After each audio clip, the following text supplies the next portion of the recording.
Coming up, hundreds are dead in Israel, including some Americans, as that country is at war with Hamas. Dedicated to Eastern and Southern Kentucky, this is WYMT Mountain News at 11. Good evening, I'm Steve Hensley. The Israeli military says it has largely gained control in the nation's south after the shocking attack by Hamas caught its military and intelligence agencies off guard. The Israeli government ordered Gaza sealed off from food, fuel, and other supplies. The death toll in Israel climbed to at least 900 after this weekend's violent incursion by Hamas militants. In a statement, President Biden confirmed at least 11 Americans were killed in the attack. The death toll in Gaza is close to 700. CBS's Skylar Henry begins our coverage from the White House. In the war's third day, Israel stepped up deadly airstrikes on the Gaza Strip, while Hamas continues to fire rockets across the border. The forces of civilization must support Israel in defeating Hamas. Hamas's military wing pledged to kill captured Israelis if attacks on Gaza targeted civilians without warning. Among the captives is an 85-year-old grandmother who was paraded through the streets of Gaza. I'm sure she's very scared, and I'm sure she feels very alone. In Israel, more bodies were found after Hamas attacked southern Israeli towns, killing hundreds of civilians and shocking the world. Israeli Prime Minister Benjamin Netanyahu compared the attacks to those committed by ISIS. Slaughtering families in their homes, massacring hundreds of young people at an outdoor festival, kidnapping scores of women, children, and elderly, even Holocaust survivors. President Biden met with his national security team at the White House Monday morning. Mr. Biden called the situation in Israel heart-wrenching and said some American citizens remain unaccounted for. White House officials tell CBS News that the president plans to deliver remarks on the attack on Israel on Tuesday. In Jerusalem, mourners gathered to bury a colonel who tried to fight terrorists near a large music festival in southern Israel. At least 260 bodies have been found at the site, while others are missing, believed to have been kidnapped. At the funeral, the soldier's father recited the prayer for the dead for his son. Amen. Skylar Henry, CBS News, Washington. After a phone call, the leaders of France, Germany, Italy, the United Kingdom, and the United States released a joint statement expressing their, quote, steadfast and united support to the state of Israel and our unequivocal condemnation of Hamas and its appalling acts of terrorism. Governor Andy Beshear ordered flags be lowered to half-staff starting tomorrow morning to honor the innocent lives lost in Israel. Jeremy Toms talked with a UK professor about the instability in the Middle East and the decades-long conflict that led up to this war. Dr. Farley begins around the turn of the 20th century with heavy immigration into the area of then Palestine. Later on, you get an independent Jewish state. There are several wars. Those wars result in the Jewish state coming to occupy two large regions. Those are the West Bank and the Gaza Strip. Dr. Farley says in 2005, elections were held in both those regions, with radical Islamist group Hamas becoming the Palestinian Authority in Gaza. Hamas is dedicated pretty strongly to the destruction of the Israeli state. Israel has undertaken a policy of basically isolating the Gaza Strip as much as possible. And that means a literal large wall around Gaza. It means a virtual wall along Gaza's seacoast. He says that's led to conflicts in the years since, but nothing on this level. Hamas has launched an attack of unprecedented scale in southern Israel. As the attacks worsen and the death toll mounts, it's left people of all backgrounds in shock. And Dr. Farley says it's okay to be horrified by what's happening right now on both sides. We don't have to say that the two sides are equivalent.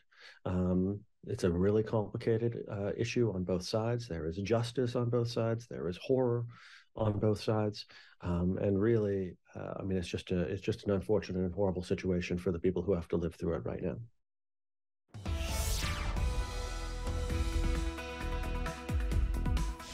Well, we are tracking some foggy and chilly weather across the mountains as we close out your Monday, but some warmer air is on the way as early as the middle of this week. Right now, though, we are chilly. Here's a live look from the WYMT studio in Hazard. You can see we are foggy here in Perry County and many locations right now dealing with some dense fog, so you may need some extra time if you have any plans to be on the road late tonight or early on Tuesday. Down to 46 degrees right now here in Perry County. And that sensor at the airport says 10 miles, but obviously not 10 miles here in downtown. Down to 0 miles in Harlan. So again, you may need some extra time as some fog is possible in some areas. Up on the radar, we are dry as that drier and cooler air begins to filter back into the region. And temperatures across the region in the upper 40s and lower 50s, down to 49 for London, 49 also in Pikeville, 42 for Clintonwood, and 53 over in Jackson at this hour. As we go into tonight, we stay dry and chilly. And those lows back in the upper 30s and lower 40s, possibly a few areas of patchy frost as lows could dip into the middle 30s in those cooler pockets. But again, some drier and warmer air is on the way by Thursday. Also Friday, highs could top out in the lower 80s by the end of this week. All those details on the way in just a few minutes. Steve? All right, Cameron, thank you.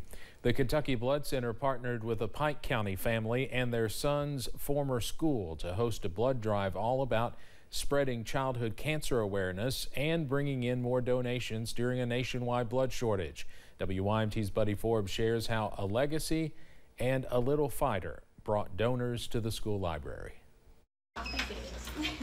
A blood drive driven by the love for two Pike County boys. It took me about 30 minutes today. That's not much for a life. When you talk about the cost of a life, that's not much. Millard School hosted a blood drive Monday, serving as a memorial for 7-year-old Declan McCoy, who died in June after a battle with childhood cancer. We have Declan's brothers and sisters here, so we see them all the time, and they're a constant reminder. But to place a face and to watch, you know, the things that he lived for and how brave he was. And honoring Cooper Coleman, or Super Cooper, who has been on a cancer journey of his own for several years. Cooper the same way. I mean, the battle's up and down. You know, if you've watched his story, the inspiration and how God uses children like that to point us in the right direction, I can't say enough about it.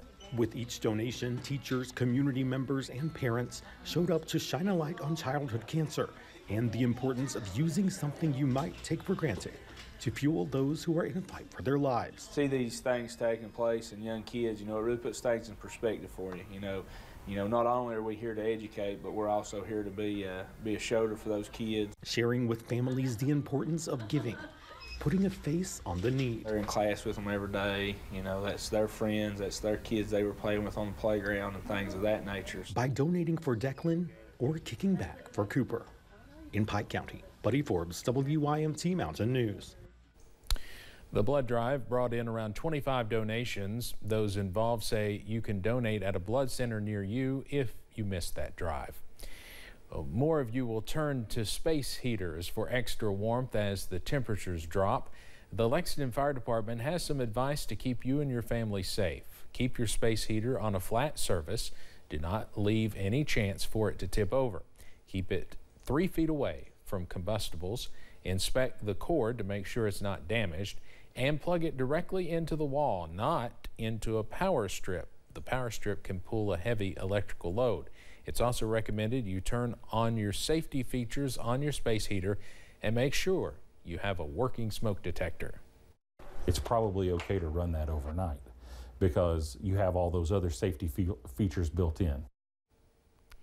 The fire department has installed 4,000 smoke detectors in Lexington homes.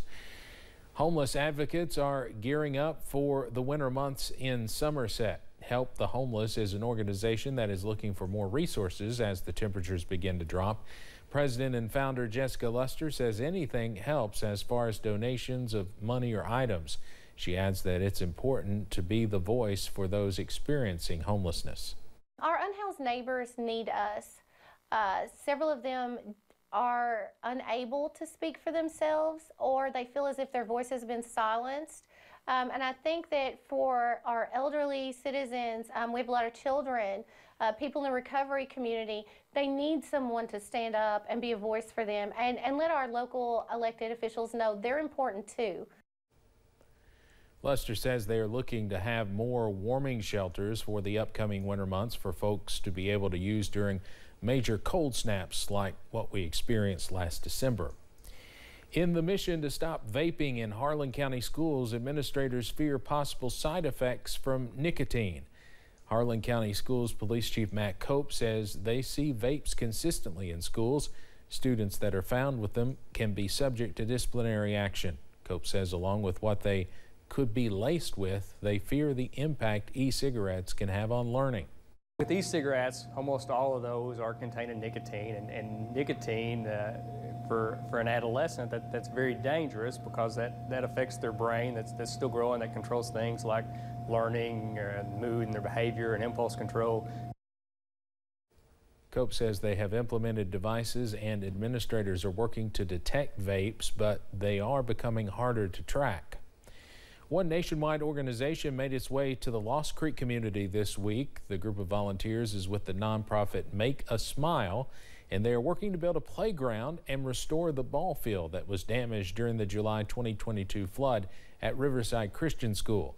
Make a Smile partner Michael Hines says they are focused on the kids in the community.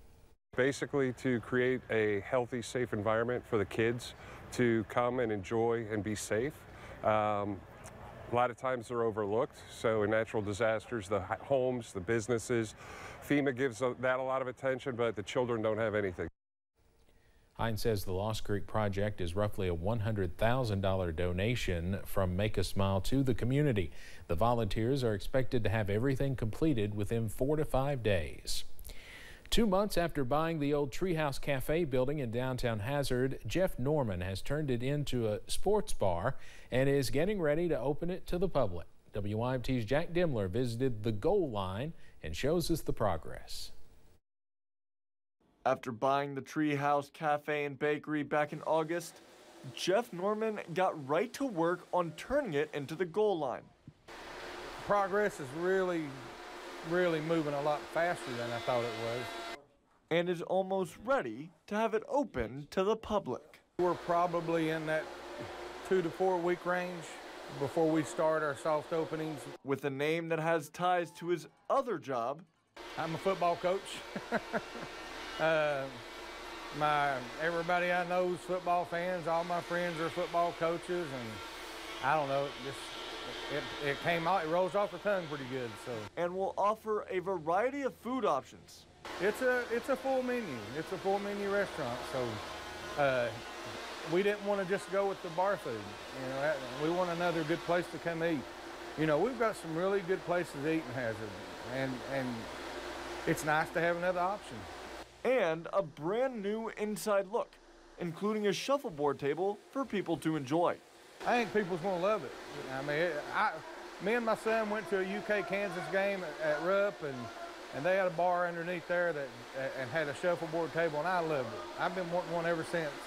So we opened a bar and restaurant, and we're putting a shuffleboard table in. Leading downtown Hazard closer to the goal line. In Hazard, Jack Demler, WYMT Mountain News. Along with the new bar, JLM Properties is working on rental units above and behind the bar. Norman says while he hopes to have those ready in the next 3 to 6 months, there's no current timeline for that. For more information on the goal line and the new rental units, you can check out our website. Coming up on Mountain News at 11, we look into how counties are preparing for Election Day, less than a month away. Plus, we are tracking sunshine to return by tomorrow. Your Tuesday forecast after this break.